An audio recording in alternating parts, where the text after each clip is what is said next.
的细胞，老到道路上，走给路的老茶壶，努那骨头，要搞了我骨头，有条路的路口一类。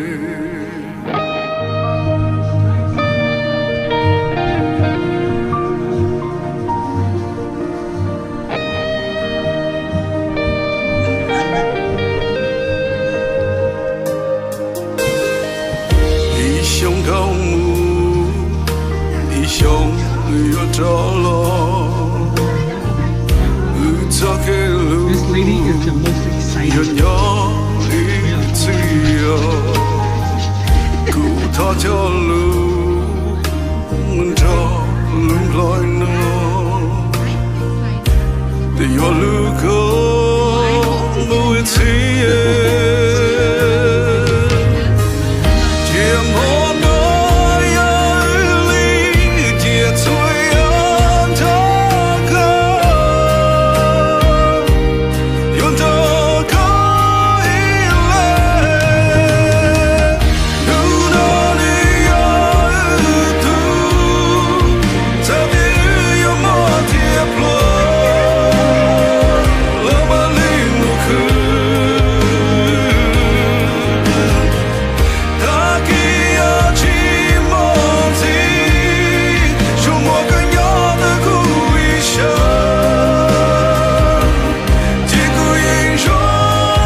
Hello?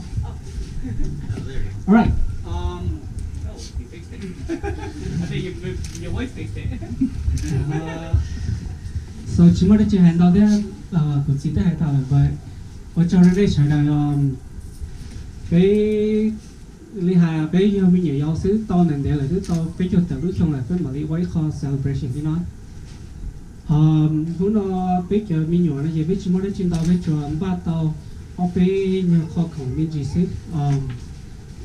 Tao ý chung thôi là nó gì của hai cậu của tôi một hết của tôi cứ sau ý rằng câu cái gì của tôi cứ chỉ cho cả cái gì của tôi mỗi yêu hoặc đi nào như thế này chỉ bảo là gì hai cậu đi sau ý rằng câu là gì thằng nó sau ta là gì thank God and thankfully I knew Eddie and then Eddie is a part of Destiny Band, so Eddie hooked me up with recording and then we were able to record this song for the event today.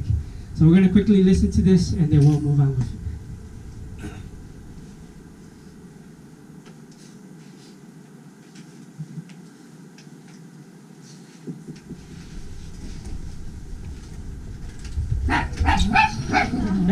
Hey!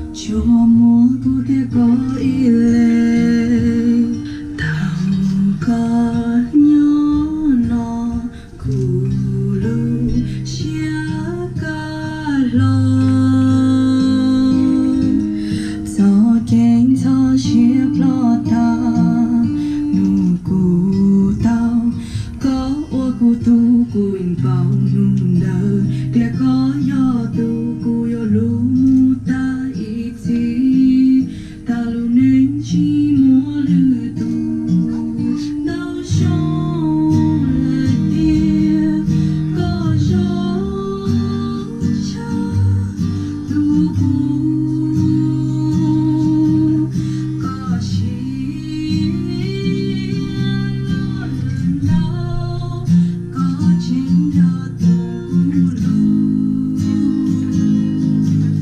chỉ mua linh tư yo rong bao có yo lu có mu cả kim y pa tu ninh rong lo cu sai có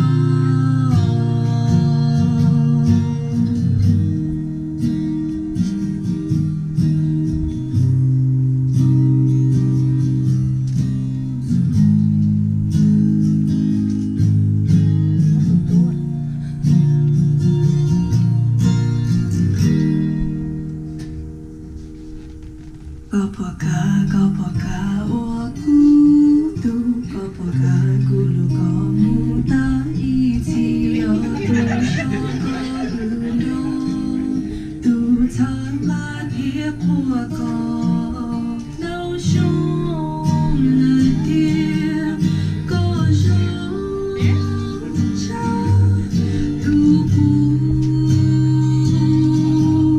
có chi lo lần đau có chính do tu lu chỉ mua linh tư yo rong bao có yo lu có mu cả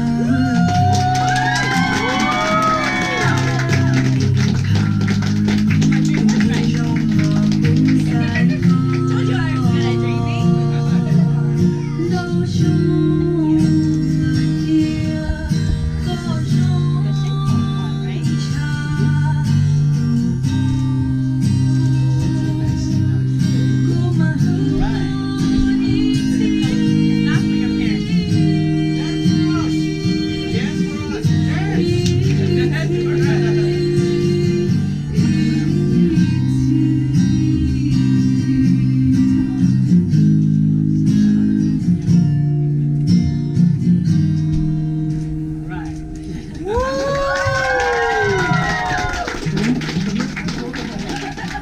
Yes.